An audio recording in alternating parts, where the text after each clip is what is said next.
Welcome, creators. You can see our canvas is set up here and working once again with Clip Studio.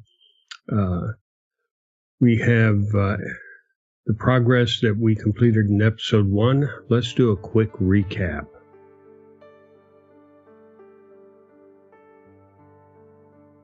Again, working with Clip Studio, you see the completed breakdown page.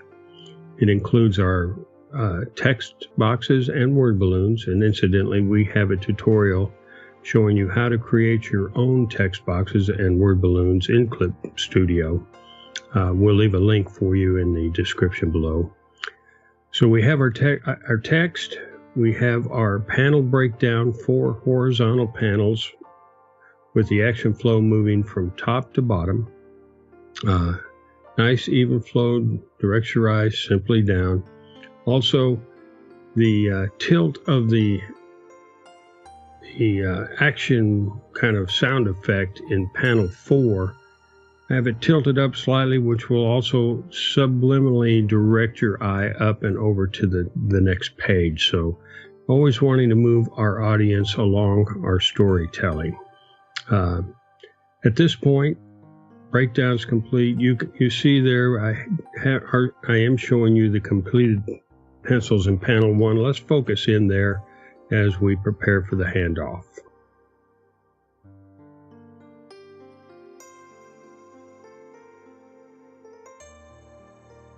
Creators, let's focus right now on panel 1. Now you see I have the finished pencils all prepared. Our text is in place. In the real world, I would go ahead and finish the pencils for panels 2, 3, and 4 before I hand off to David. For the purposes of this tutorial, however, we're just going to focus on panel 1, and we're going to go through our creative process through completion on just panel 1. At this point, I will turn you over to the tender mercies of Mr. Ink Quill Palette Color David Snelson Smith. David? Thanks, Freddie. Yeah, there's a lot to say about this panel. I love it. I'll tell you what I like most is the silhouette that it creates. And I know that is created on purpose, specifically for that pyramid you were talking about earlier. The one thing I want to focus on is Deacon and how you have him posed here. It's really powerful when all the energy is over here. He's just kind of calmly, it seems, looking away from the action that's going on here. What are your thoughts on that? Well, we needed an entrance point to the panel, and I felt like building the angles into a pyramid, which his pistol helps accent. Got a pyramid pinnacle up there at the top of the gun, and then completed by the vampire that's overhead of the Rougarou. Then we have along the bottom of the pyramid the vanquished vampire. So we have the page pyramid pinnacle that gives us a nice cap look at the top of the page for the eye flow and energy for the entire page. However, within this panel, we've got a story to tell as well, and I needed an entrance point. Now, in order to do that, I wanted to invite the audience into the panel, and by having our hero Deacon look off panel, it's almost as if he's looking at the audience. Now, he's actually talking to Elijah, as you see the word balloon says, Elijah, right, we're out of time, get up here. So he's addressing Eli, who is down in the swamp, and we see him featured in panel 3 that we showed earlier. So we're inviting the audience in, and in doing so, the energy kind of goes up Deacon's tilt there to his body and his pistol, top of the pyramid, and now for the purposes of the energy of the panel, we're running along that line that you're scene right here that culminates in the crossbow that Marcel's holding, and we're pointing out the threat that is ominously coming over the horizon, and those are the vampires that are attacking our heroes. That is the Crimson Militia on the charge. And in order to redirect the reader on down to the center of the page, the angle of the vanquished vampires, you can see, kind of completes the base of that pyramid coming back. So Right.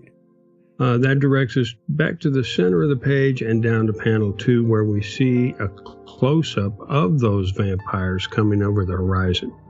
And it's like a camera shot of them, a close-up that you would see cinematically. There are no word balloons describing them. It's strictly a visual where we let the pictures tell the story. Right. Word balloons, though, are reading from left to right at the top of the page.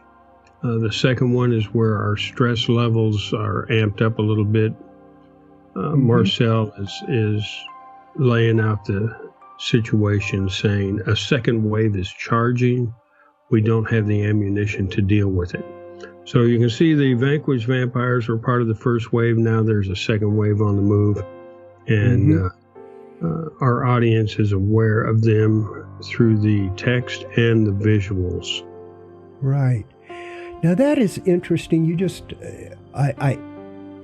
you basically designed the page so that the energy is, I'm building up here and comes right into here, and you tied that right into the text.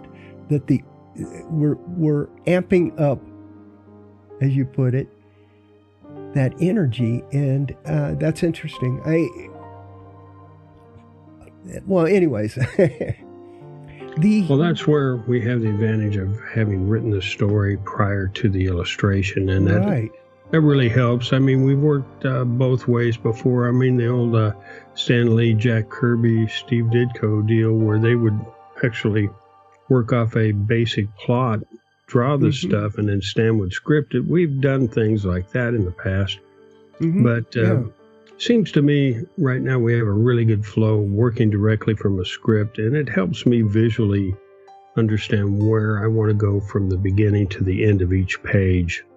Well, those are two clever tricks that I just felt like tying it in, the energy to the text. Okay, that should be a given, but the way that you did it, I thought was clever.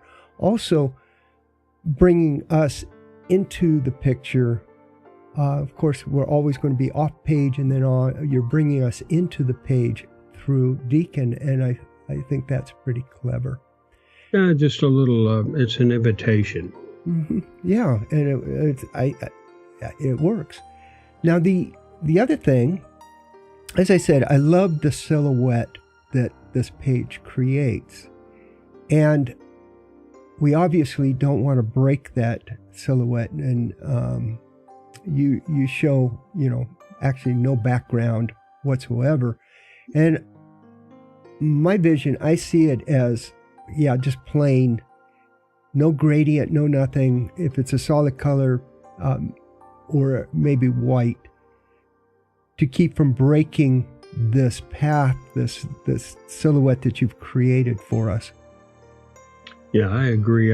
I wanted to take some artistic license there, and maybe leave that, maybe a white background or some kind of a off-white background. It's some artistic license that we can employ from time to time in storytelling. Right, because this is supposed to be a night scene. It is a night scene, right? The vampires obviously are not day walkers, and but you can use your color palette on the figures to indicate night type tones, and then across the landscape, foliage and grass and what have you there. Yeah. Okay. Well, I think I have enough information to go on to take the next step of inking and coloring it. Okay, so our next episode will actually show you doing some inking and how the final inks pan out and flesh out these figures. At this point, we'll step away. We'll invite you to check out the next episode. Thank you for watching. Have a great day, and as always, create bravely.